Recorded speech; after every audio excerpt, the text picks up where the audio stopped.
Hello everyone, myself Anushka, and today we are going to discuss a very important poem that is After Great Pain, A Formal Feeling Comes by Emily Dickinson. So let's get started.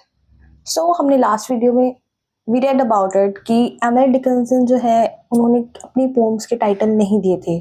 So by default जो first line होती थी उनकी pome की उसी को title मान लिया जाता था. If you have not watch that video please go and watch that क्योंकि वो बहुत इंपॉर्टेंट है. If you are reading this poem और कोई भी पोम पढ़ रहे हो you should know about the poet. Okay, and please do subscribe the channel. So now let's start. एक पेन होता है, after great pain a formal feeling comes. Pain के बाद एक कुछ फीलिंग आती है बहुत ज़्यादा. जब हम बहुत सह लेते हैं तो हमारी जो सहने की क्षमता होती है वो बंद हो जाती है. फिर हम होते हैं यार हो रहा है ना, होने दो यार, चल ठीक है सह लेंगे थोड़ा. उसके बाद एक फीलिंग आती है कि यार अब तो आदत सी हो गई है मुझे ऐसी सहने में. ठीक है, ओके, फिर हमें फ़र्क पड़ना ही बंद हो जाता है. So the nerve set ceremonious like tone. So जो नर्व्स होती है हमारी वो टोन की तरह हो जाती हैं, लाइफलेस सी हो जाती हैं वो. तो अभी हम पोम को बहुत अच्छे से डिस्कस करेंगे. अभी जस्ट मैं सरफेस लेवल पे आपको बता रही हूँ. Okay, the stiff heart questions was it he that bore. तो क्वेश्चन पूछता है हार्ट की क्या ही, यहाँ पे ही क्राइस्ट से रेफर किया गया क्राइस्ट को. जब हम बहुत ज़्यादा बेकार सिचुएशन में होते हैं हम गॉड को याद करते हैं और हम बहुत सारे अपने ग्रीव्स को गॉड से कंपेयर भी करते हैं. लाइक आपने देखा होगा जब आप सैड हो या कोई हो तो आपके पास एक रील आ जाएगी. जैसे इंस्टाग्राम बहुत चल रहा है आजकल, उस पर रील्स आती रहती हैं कि महाभारत के टाइम पे ये हुआ, वो सैड थे तो उन्हें ऐसे कंसोल किया. सो अब हम अपनी सिचुएशंस को भी कभी कभार उन चीज़ों से कंपेयर करते हैं. सो ऐसे ही पॉइंट जो होती है वो अपना दुख भूल के यहाँ पे कंपेयर कर रही है खुद को, या फिर हम बोल सकते हैं रिकॉल कर रही हैं कि क्या वो क्राइस्ट थे जिन्होंने सफ़र किया. पोइट का अपना खुद का दुख है but she is also missing Christ. She is also thinking about Christ. मैं बोलती क्या क्राइस्ट ने जो बोर किया था, सफ़र किया था, वो आज किया था, कल किया था, या बहुत टाइम हो गया उसको. जो the feet mechanical go round, जो फीट होती है वो मैकेनिकल हो जाती है, गो round a wooden way, would की तरह हो जाती हैं. जैसे कि हमने पढ़ा होगा ऑटम होता है तो हम देखते हैं कि ट्री जो है उसकी लीव शेड होती है तो हमें लाइफलेस सा लगने लग जाता है वो ट्री बिना लीव्स के, अगर उसका सिर्फ ट्रंक ट्रंक दिखे हमें तो ऐसे ही यहाँ पे होता है वो वुड की तरह हो जाती है हमारी फीट.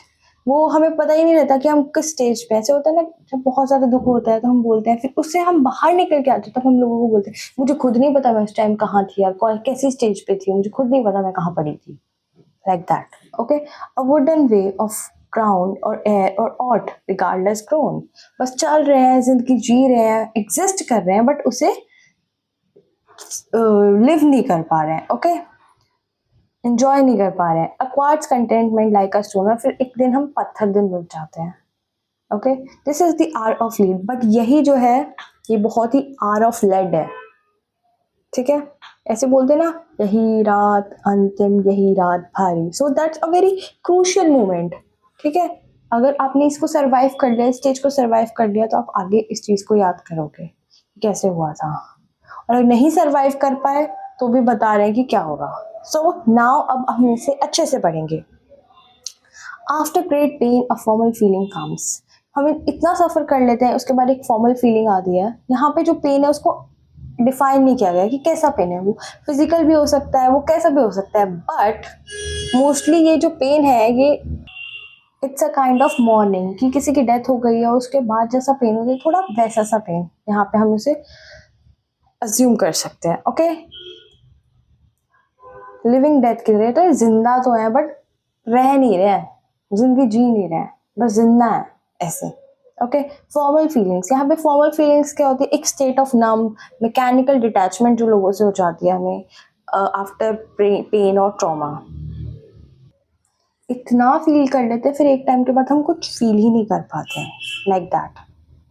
सो यहाँ पे जो फर्स्ट लाइन है वो हमें एक आफ्टर मैथ बता रही है कॉज की जगह, कि ऐसा हो जाता है.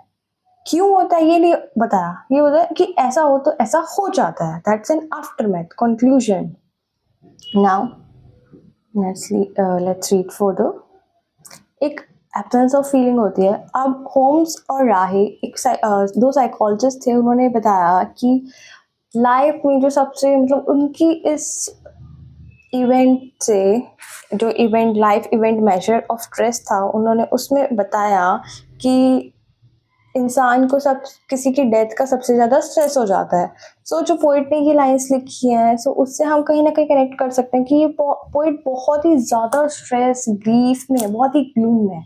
सो मे बी किसी की डेथ हो गई होगी, मे बी। ओके, अब 5 स्टेजेस ऑफ ग्रीफ भी है according to Elizabeth Kübler-Ross.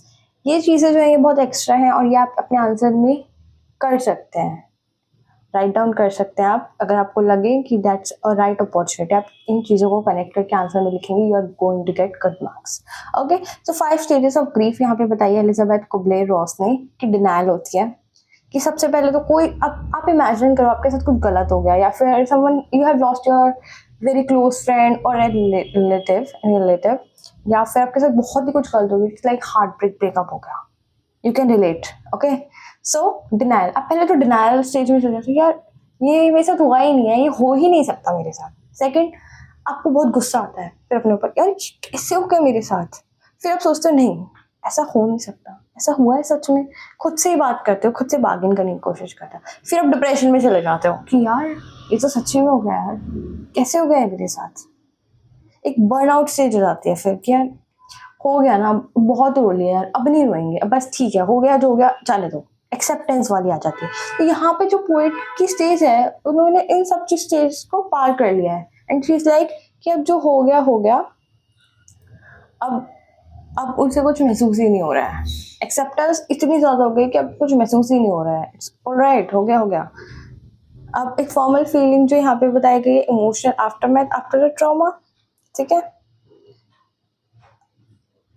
It's opposite of raw anguish. एक होता है हमें बहुत गुस्सा आ रहा होता है, ये इसके बिल्कुल अपोजिट है, ये एकदम कूल काम है, कोई फीलिंग नहीं है, फीलिंगलेस।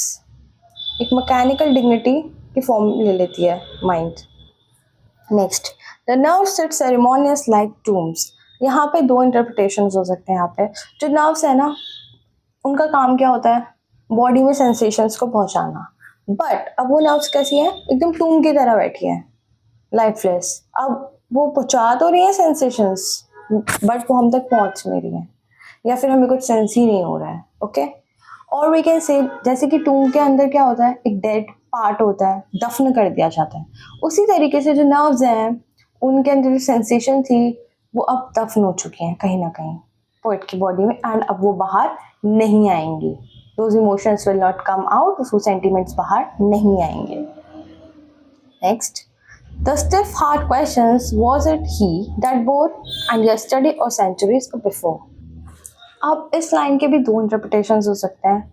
किसी भी पोएम के कितने भी इंटरप्रिटेशंस हो सकते हैं। You have to write all the interpretations जो आपको ठीक लगे, और आपको उन चीज़ों को सपोर्ट करना है कि आपको ऐसा क्यों लगता है। ओके, तो यहाँ पे मैंने अपने इंटरप्रिटेशंस भी लिखे हैं और जो आपकी बुक में दिए थे वो भी लिखे हुए हैं। सो यहाँ पे या तो ये इंटरप्रिटेशन हो सकती है कि जो हार्ट है वो क्वेश्चन करता है, यहाँ पे पर्सोनिफाई किया है हार्ट को, कि वो क्वेश्चन करता है क्या उसने इतना सहा, क्या ये वही हार्ट है जिसने इतना सब कुछ सहा और वो अभी भी ब्रेवली खड़ा है।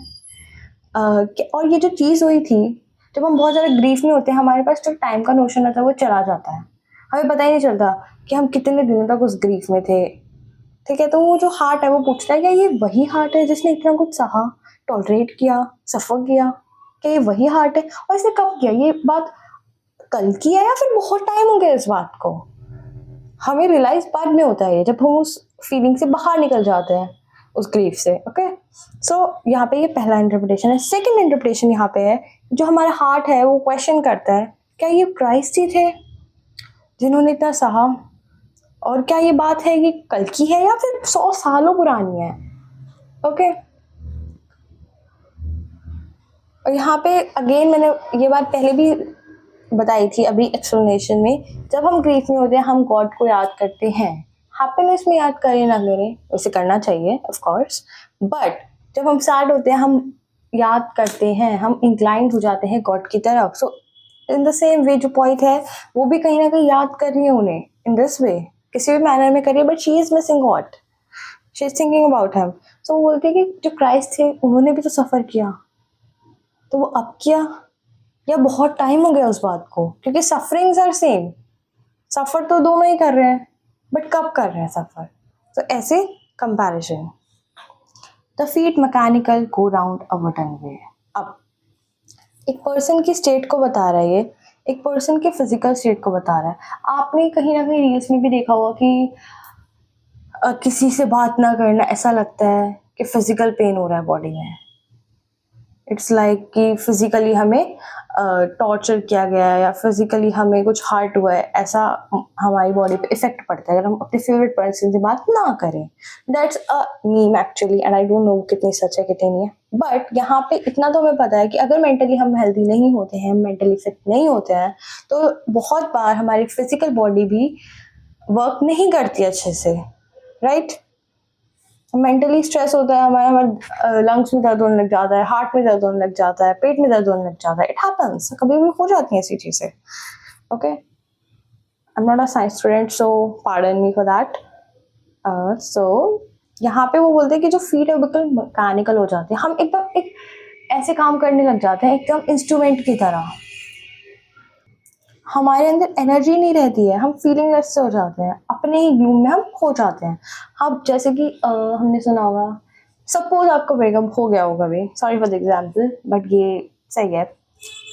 अब आपको खाना नहीं खाना, वो खाना ही नहीं खाना, बट आपकी मदर है, वो आपको बोल रही है खाना, insist, she is insisting you to eat, but आपको नहीं खाना। अब आप अपनी मम्मी को बता सकते नहीं हो रीजन क्यों नहीं खाना, you have to eat it, आपको मन मार के वो खाना पड़ेगा, आपको वर्क करना ही पड़ेगा, क्योंकि दैट्स अ हैबिट, आपको करनी पड़ेगी वो चीज़ for the sake of doing, जबकि आपका मन नहीं कर रहा। इन द सेम वे हम चल तो रहे हैं, हमारी फीट काम तो कर रही है मैकेनिकली, बट हमें यही नहीं पता कि हम ग्राउंड पे चल रहे हैं, हम कहाँ चल रहे हैं, we don't have any idea. Next, of ground or air or earth, regardless grown a quartz contentment like a stone। अब ये जो है, हम बिल्कुल स्टोन की तरह हो जाते हैं, कोल्ड हार्टेड से हो जाते हैं। अब इतना सह लिया, अब हमें लेसन मिल गया अपने लाइफ का। अब ऐसे बोलते हैं ना कि इससे बुरा अब क्या ही होगा, so we are okay, do be like that sometimes. उसके बाद यहाँ पे यूज किया गया वर्ड क्वार्ट्ज कंटेंटमेंट। क्वार्ट्ज जो होता है बहुत हार्ड होता है, एंड क्वार्ट्ज जो होता है ना वो क्रिस्टल क्लियर टाइप होता है, क्रिस्टलाइन होता है, उसके अंदर से हम आर पार देख सकते हैं। ठीक है, तो ऐसे जो पर्सन होता है इतना सब सहने के बाद वो क्वार्ट्ज की तरह हो जाते हैं, राइट?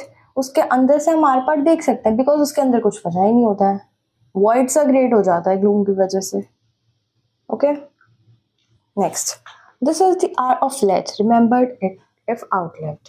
यही जो आर है ना, ये बहुत इंपॉर्टेंट है, ये हमने पढ़ा था अभी। अगर आपने इसे सरवाइव कर लिया तो लोग आपको रिमेंबर करेंगे, पहली चीज, या फिर आप ही इस टाइम को रिमेंबर करोगे, बाद में रिकॉल करोगे। अब इसके भी दो इंपॉर्टेंट इंटरप्रिटेशंस हो सकते हैं। कैसे आप रिमेंबर करोगे? कैसे, एक फ्रीजिंग पर्सन, जैसे कि अब कोई हो रहा है, कोई मरने वाला है बर्फ में, फ्रीजिंग पर्सन है, ठीक है, अब वो रियलाइज करेगा, अगर वो बाई चांस इस टाइम को आउटलिव कर जाता है, सरवाइव कर जाता है इस टाइम में, तो वो बाद में रियलाइज करेगा कैसे उसकी हार्डशिप्स थी, उसके प्रोसेस बाय प्रोसेस वो माइंड में करेगा इस चीज़ को कि कैसे उसको पेन मिला, कैसे वो फिर अनकॉन्शियस सा हो गया था, डिनाइल मोड में चला गया था बिल्कुल, बट कैसे उसने उस चीज़ को एक्सेप्ट किया और आगे मूव ऑन किया हीलिंग की तरफ, लाइफ की रिकवरी की तरफ। ओके, सेकंड, वो अगर आप कोई मर जाता है बंदा, तो ये उसका पूरा प्रोसेस है कि कैसे वो धीरे धीरे करके उसकी बॉडी कोल्ड हुई, कैसे वो अनकॉन्शियस हो गया, नमनेस, पैरालिसिस ने उसे घेर लिया, देन डेथ की आर्म्स में वो एनवलप हो गया, डेथ ने उसे अपने अंदर ले लिया, मतलब he died. Okay, final surrender कर लिया उसने।